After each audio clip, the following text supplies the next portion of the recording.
I can't talk right now. I'm doing illegal.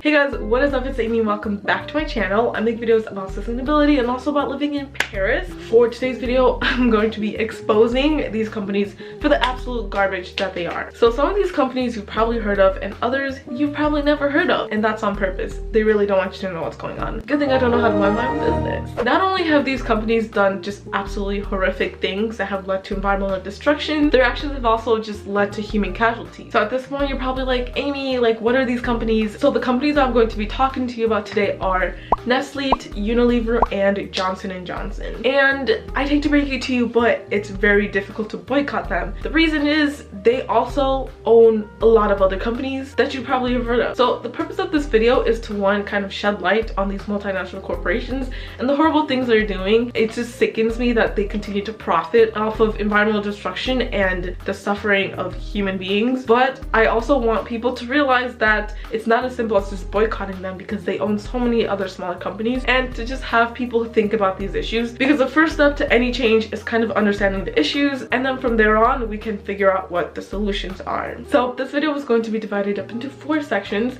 In the first 3 sections, each of our companies of the day are going to get their own spotlight, 5 minutes just to talk about all the horrible things that they've done. And then I'm also going to be talking about the different brands that these companies own, so you can kind of get a sense of how big they are, and also kind of an idea of other brands that you shouldn't support if you don't like the companies. And then in the 4th section, that's going to be kind of me ranting. I'm gonna try not to make it super ranty, but I promise nothing. The first brand that we're going to be talking about is Nestle, which I think is the most known out of all 3 of these, and it's their own fault because they put their names on things like Nestle Pure Life. So I think we all kind of know who Nestle is, but do you know the things they've done? So my first introduction to the horrible business practices over at Nestle was when I was in college and I took a class on humanitarianism. So we had a unit where we were talking about corporate humanitarianism, and one of the things that we ended up learning about was Nestle's practice in developing nations to profit off of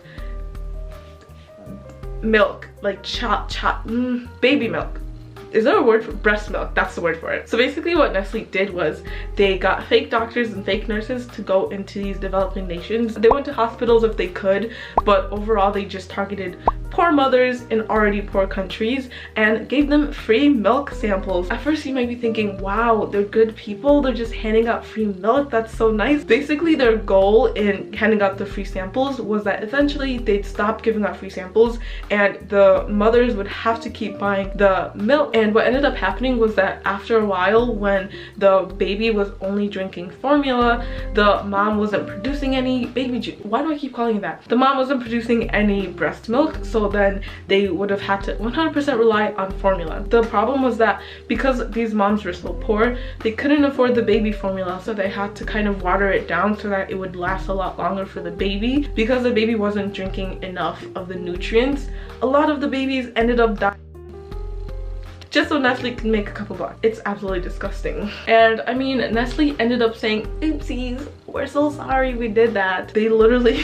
did illegal things to profit, and those illegal things ended up contributing to the deaths of innocent children. And I just, why are they still a company? I don't understand how they're still a company. Scandal number 2 from Nestle is the time that they bottled water from poor communities to sell. So if you guys didn't know, Nestle is actually one of the biggest producers of plastics when it comes to food companies, and the reason is because they just love bottled water. They produce it as a lifestyle. They want people to be drinking bottled water all day, every single day. Because of that, they want as much water as possible, and there's a lot of shady things that they've done when trying to get water.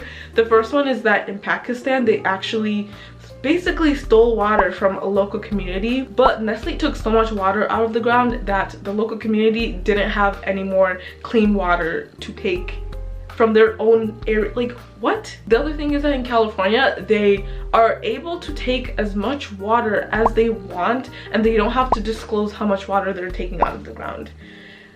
In the middle of a drought, how is this, why is this allowed? Like, I really don't understand. And the price that they're paying for this bottled water, literally pennies on, like, they profit so much off of something they don't even make themselves. Like, do you know who makes water literally Mother Nature, and they're profiting off of taking water from a community in the middle of a drought and then selling it back to them. And then the other scandal, which is kind of more petty, honestly just kind of made me laugh, is that they got sued because they were taking tap water, bottling it, and then selling it as like mountain spring water, which is kind of funny. They're such a shady company. Like, I don't understand why they still exist. So now I'm going to list off some of the companies that Nestle owns so that you can kind of know in case you don't want to support these companies and you've been buying from these brands. So first we have Gerber, which is obviously like a food, baby food. When I was going through these lists, I was just like, ooh, I know that one.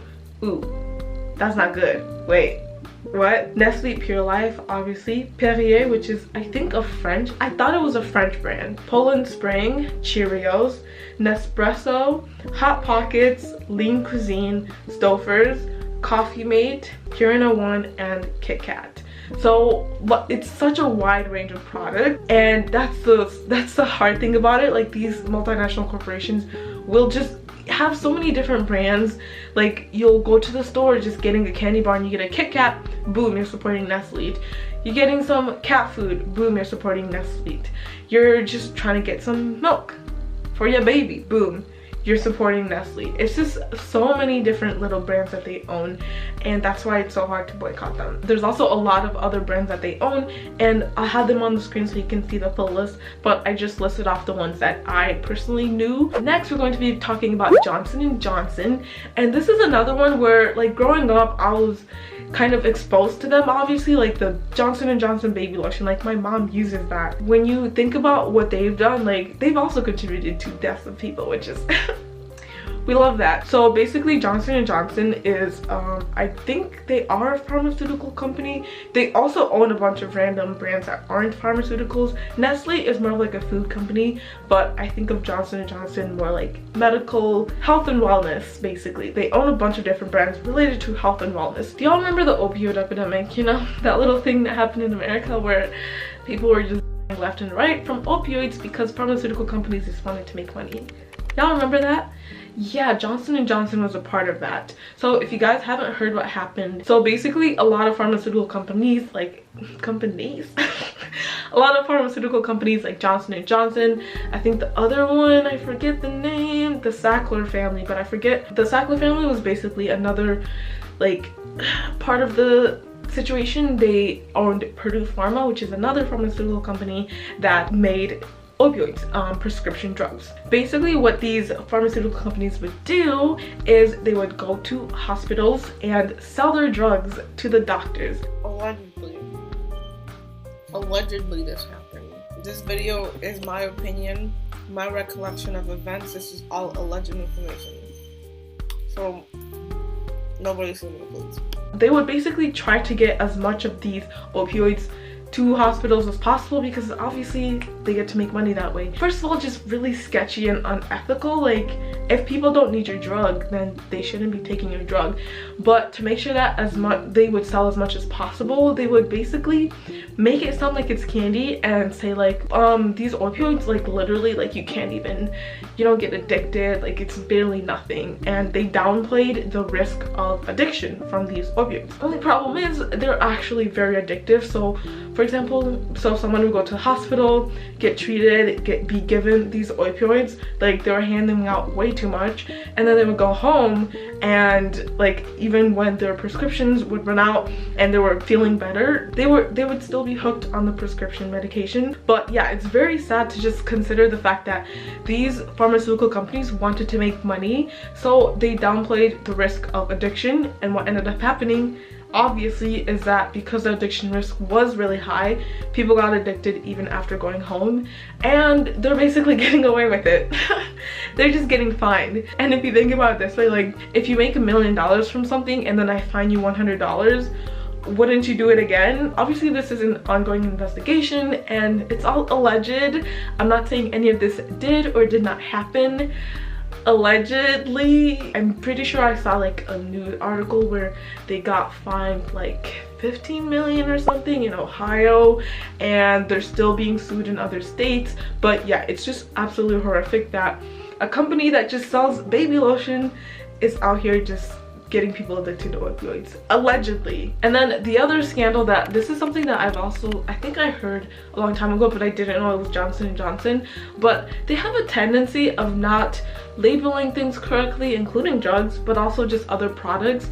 And I know they had one thing where they had to pay a settlement because they had like some kind of powder that had asbestos, I don't know how to pronounce it, but it's very deadly, and people got sick from it and sued them, so they had to pay those fines. I still will never understand how we expect these companies to do better if their punishment is to pay 10% of how much they made off of doing illegal things. Like, I don't understand it. Make it make sense. There's also a couple other instances where they didn't warn consumers enough on different drugs that they have, and so people ended up suing them and they settled. And the way that I see it, if you can hire the best lawyers and your best defense is to settle, you're probably guilty. Like, there's no reason that these companies would need to settle if they weren't guilty, allegedly. So a couple of the brands that Johnson & Johnson owns, this one is probably the one that shocked me the most, but they own Aveeno, which is whatever lotion brand, but they also own Band-Aid, and I was like, whoa. They also own Benadryl, Clean and Clear, which not helpful at all, gave me breakouts in high school, do not recommend. And then Neosporin and Neutrogena, so just some makeup up in there. But also just wanted to mention that if you have other brands that you want me to expose, I really want to do a part 2 of this video. I think I'm going to do a tech version, so I'm going to be talking about Google, Amazon, and Apple. And there's also so many other brands that I could talk about in fashion, in, I was gonna say clothing, but that's the same thing. Maybe some makeup brands that I should talk about, just other brands that you want me to expose, because like I said, I love exposing people. I have so many opinions and I don't know how to mind my own business. So the final company that we're going to be talking about today is Unilever, and this is the one that I had no idea this was a thing until I watched Kristen Leo's video on this. And if you don't know who Kristen Leo is, where have you been? She's one of the best sustainability YouTubers. She took a break like over the summer, but she's back and I'm so happy. I love her videos so much. She has such a strong opinion and she's not afraid to just speak her mind, which I love so much. Unilever is actually the people that inspired me to make today's video, so thank you, Unilever. So Unilever is a very, very, very, very big company. They own a lot of brands that are like food brands, but also just brands kind of related to consumer items. Like, pretty sure they own Tide, they own 7th Generation, they own just a bunch of random household items. So I wasn't able to get super in depth into the exploitation of labor, which is something that is not unique to these companies. Like, a lot of brands exploit their labor and do a lot of shady things when it comes to how they pay their workers and having child labor and all that kind of stuff. So just take it as a given that a lot of these brands do all of that fun stuff. They do it. What Unilever did, so basically they have all this toxic material that, you know, usually when you have toxic material, you have to dispose of it carefully so people don't die. But because this was in India, it's totally okay for them to just dump it somewhere and just leave, right? So yeah, basically what Unilever did was they took all this glass that was laced with mercury, they dumped it somewhere, obviously got into the environment, and mercury is really bad when it gets into obviously the environment, but also if it gets into us as humans, because it can lead to birth defects, and that's obviously what ended up happening in this poor community. And it's just, they didn't really get much repercussion, like they didn't really get much backlash, or like, they basically got away with it. And it's just so disgusting to have a company that does something like this and just can continue to be a company. Like, the things you can do with good lawyers. The other thing is Unilever's contribution to deforestation. So obviously with Unilever being one of the biggest food producers, they need a lot of palm oil, and if you don't know kind of the efficacy and the environmental destruction that kind of comes along with palm oil, I'm going to link a video. There's a lot of potential for environmental destruction when it comes to the harvesting of palm oil, and so it's kind of, you have to be careful whenever you're getting palm oil, and there's a lot of situations where it can lead to a lot of deforestation. The issue is that it's easier to just chop down all the trees rather than to like just get the part of the tree that has palm oil, so then obviously that leads to deforestation, and then you have habitat loss for these animals. I was on a roll and then my camera died, but as I was saying, you just end up having habitat loss for these animals that depend on the forest. So I'm pretty sure that's how it works. If I got it wrong, then you'll never see this part of the video, but if I got it right, I'm so smart. So basically, with Unilever being such a huge consumer as in they make these products and then sell them to people obviously, but they consume so much palm oil that they're just killing it in deforestation. So Unilever is one of those companies that benefits a lot from like child labor and slave labor and not paying their workers enough, and they just kind of keep doing it because they keep profiting, so why should they stop? So they're one of the largest producers of tea and coffee, and obviously a lot of where they source this is like Ethiopia, Brazil, other countries where they have tea and coffee.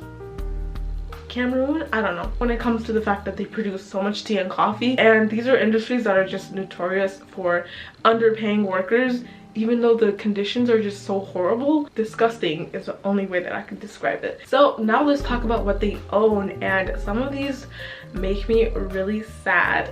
But the first is Ben & Jerry's. They also own Dove. Then we have Knorr, Lipton, which is one of my favorite tea brands, or it was, Magnum, Slim Fast, Bird's Eye, Blue Band, Breyers, Klondike, Popsicle. Those are so good.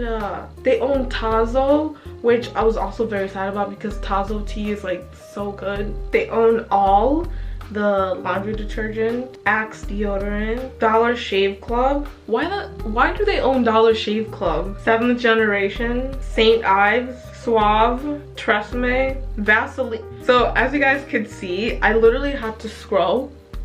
I was just going through a list on Wikipedia, like it's still going.